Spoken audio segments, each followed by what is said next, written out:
کہتے ہیں کہ میں گھر میں کوئی کام کرانا تھا، کام ہوتے ہیں نا چھوٹے موٹے گھر میں، تو فرماتے ہیں میں مزدور لینے گیا بغداد میں، چوکوں پہ مزدور ساری عمر کا مزدور ہی ہے نا بیچارہ، امیر تو امیر تر ہوتا جا رہا ہے اور غریب تر ہو رہا ہے۔ ہمارے تو پیر بھی لوگوں کو کہہ رہے ہیں فقیر ہو جاؤ، خود امیر ہوتے جاتے، خود روز بروز امیر ہو رہے ہیں، دنیا کو کہہ رہے ہیں فقیر ہو جاؤ۔ تم بھی تو تھوڑا فقر اختیار کرو نا بھائی، جو درس دے رہے ہو۔ الا ماشاءاللہ، سب کی بات نہیں کرتا۔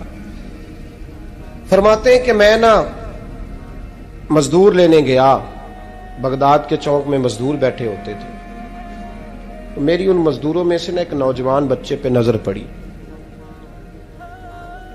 بڑا کمزور سا وجود تھا لیکن چہرے پر عبادت کا نشان تھا، ماتھا بتاتا تھا کہ نماز کا بڑا خیال رکھتا ہے۔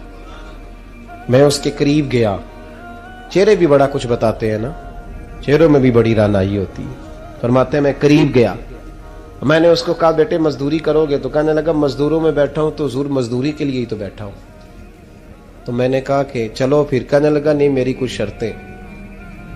میں نے کہا بتاؤ؟ کہنے لگا پہلی شرط یہ ہے کہ لوگ 4 دینار دیہاڑی لیتے ہیں، میں 3 دینار لوں گا۔ میں نے کہا یار بھائی تو بڑی بہترین ہے، باقی بھی اس طرح کی رکھ لے۔ اس نے کہا حضور دوسری شرط یہ ہے کہ میں آپ کی مکمل بات مانوں گا لیکن جب اذان ہو جائے گی پھر آپ کی نہیں سنوں گا۔ تیسری بات اس نے یہ کی کہ حضور میں آپ کے گھر میں کام کروں گا پر آپ کے کسی سوال کا جواب نہیں دوں گا۔ کہتے ہیں میں نے کہا یار تو بڑا عجیب ہے، شرطیں تو مالکوں کی ہوتی ہیں۔ کہنے لگا جی بہرحال میں شرطیں لگا کے جاتا ہوں۔ فرماتے ہیں میں اسے گھر لے آیا، کام میں نے اس کو بتایا تو جو کام مزدور سارے دن میں کرتا ہے نا اس نے 2 گھنٹے میں کر دیا۔ ہمارے مزدور سگریٹ پینے میں بھی تو آدھا گھنٹہ لگاتے ہیں نا، وہ چائے پینے جائیں تو پونا گھنٹہ، وہاں ان کو بھی تو دیانتداری کرنی چاہیے کہ نہیں کرنی چاہیے؟ نے معاہدہ کیا ہے نا جی، تو پورا اترنا چاہیے نا۔ کہتے 2 گھنٹے میں، اب کام جب بندہ شروع کراتا ہے تو کام اور نکل آتا ہے۔ کہتے کام میں نے اس کو اور بتا دیا، وہ کرنے لگا۔ اس نے مٹی نکال کے رکھی تھی باہر رستے میں، تو اذان ہو گئی زور کی، اس نے وہیں کدال چھوڑی کئی اور چلنے لگا۔ تو میرا بیٹا کہنے لگا اس کو ذرا برابر کر دو۔ کہنے لگے چپ کر جا، تیرے باپ سے بات ہوئی تھی، جب اذان ہوتی ہے تو میں کسی اور کی نہیں سنتا، صرف اللہ رسول کی سنتا ہوں۔ کہتے ہیں مسجد چلا گیا، نماز پڑھ کے آیا تو دوپہر کا وقت تھا۔ میری بیوی کہنے لگی اس کو کھانا کھا لے۔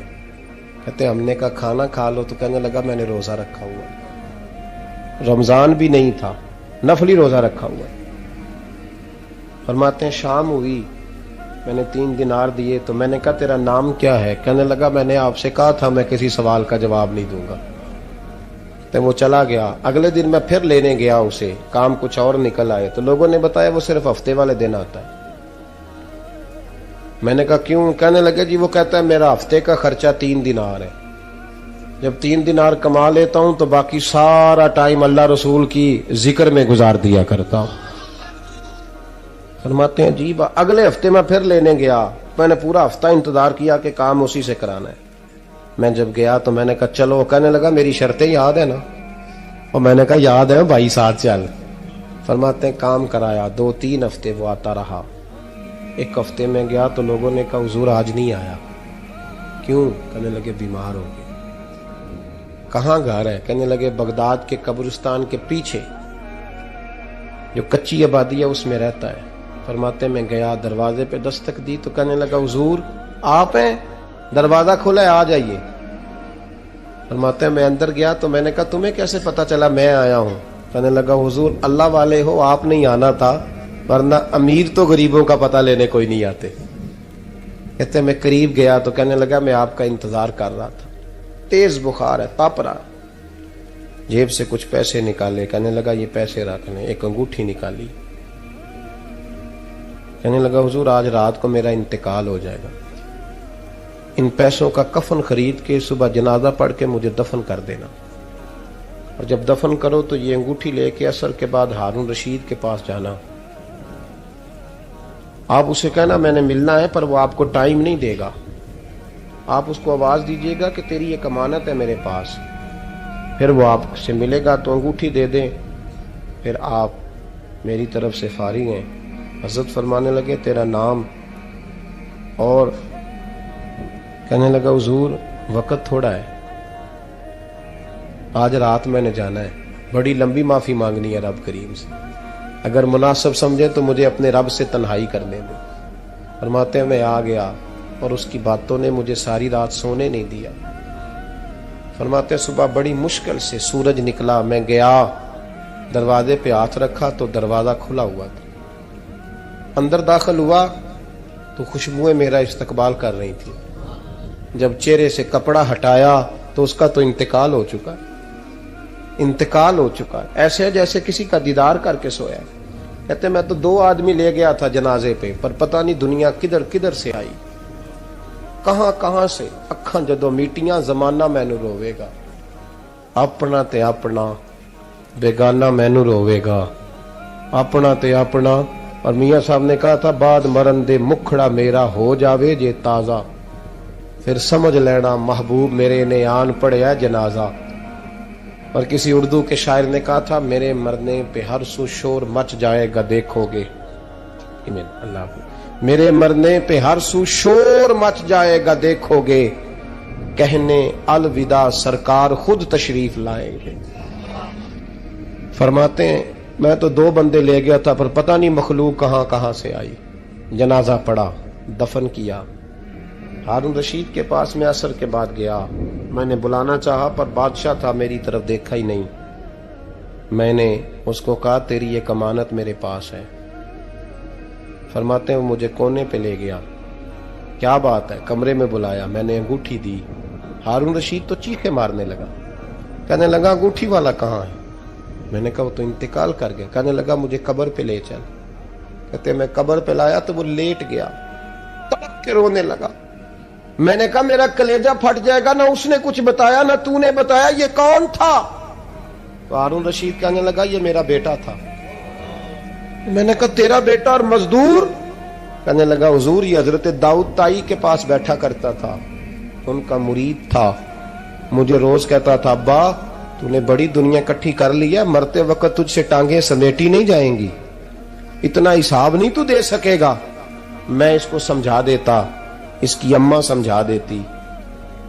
یہ روز ہمیں کہتا چھوڑ دو آ جاؤ اللہ رسول کی بارگاہ میں جھک جائیں.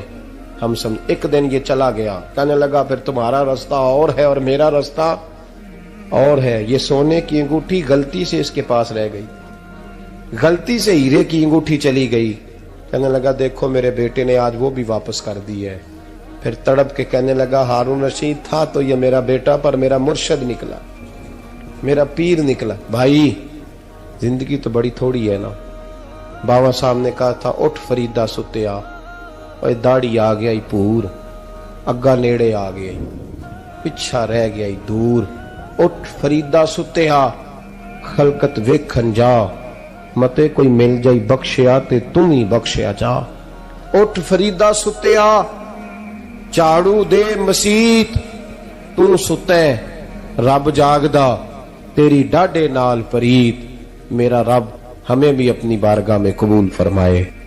کہ حضرت حبیب اجمی ایک بزرگ تھے, ان کے پاس ایک شخص اکثر آتا تھا, بڑا مالدار تھا, ایک ہی بیٹی تھی, وہ بھی ٹانگوں سے معذور تھی. تو آپ اکثر اس کو کہتے ہیں کہ تو توبہ کر, اللہ کی بارگاہ میں رجوع کر. ایک وقت ایسا آتا ہے کہ پھر انسان کا جب کوئی اپنا نہیں رہتا پھر اسے مصلی یاد آتا ہے, لیکن اگر مصلی کی عادت بچپن سے پڑ جائے نا تو پھر ذرا آسان ہوتا ہے اللہ سے دل لگانا. وہ اکثر آپ اس کو کہتے ہیں کہ ٹھیک ہو جائے, کہ تو بیٹی ہے وہ بھی بیچاری معذور ہے تو کہاں دولت لے جائے گی. آج کرتا ہوں, ہم تاریخیں دیتے رہتے ہیں نا اللہ تعالیٰ کو معاذ اللہ کہ رمضان سے میں نے نیک ہو جانا ہے, عمرہ کر کے آؤں گا تو پھر میں پکا نمازی ہوں. خدا کے بندو, کس نے تجھے بتایا کہ رمضان تک تو زندہ رہے گا؟ کس نے خبر کی کہ عمرہ کرنے تک تو بچے گا؟ حضرت حبیب اجمی اس کو کہتے تو کہتا بڑی جلدی ٹھیک ہو جاؤں گا. ایک دن سویرے سویرے توبہ کرنے آ گیا. آپ نے فرمایا کیا ہوا؟ تو کہنے لگا حضرت جی کل ایک 15 سال کا نوجوان ملا ہے اور مجھے توبہ کرا گیا. مزہ ہی اس عمر میں اللہ اللہ کرنے کا.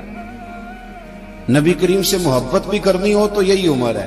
عشق لگا سی کھیڈاں کھیڈ دی نو, تے پھر مینوں کھیڈاں بھول بھول گئیاں.